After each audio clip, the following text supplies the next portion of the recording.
Hi, this is part two of my caterpillar lab this morning, and I'm going to be changing some very beautiful Cecropia caterpillars in progress.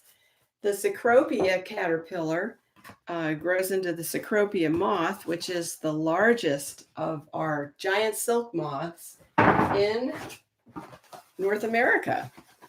And so right now they have eaten up most of their leaves. I've got some new leaves.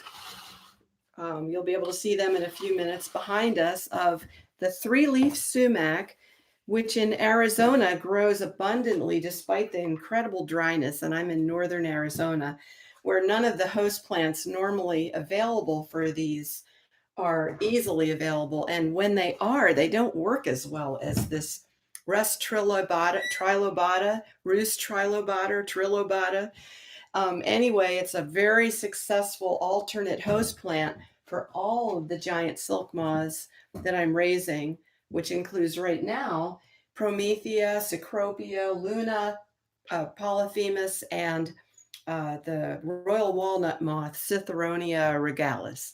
So I'm going to be, I have quite a few of these, and I have a changing box here. And at first, I'm going to cut them from their branches and place them in a small plastic box and then switch them over after I clean the bottom. So you'll get to see me do that now.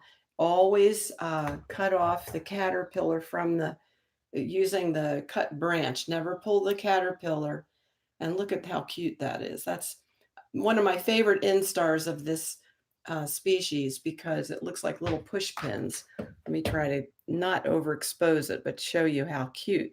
Little blue and yellow and red. I mean, who designed that, right? That is really cute. So they get much, much bigger than this.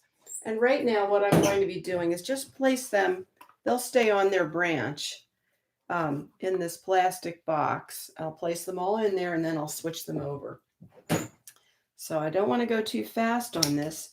So as a matter of fact, what I'm going to do, I think is a good idea is to break off here and then come back in a few minutes with most of the switchover in progress. So you don't have to wait through all this.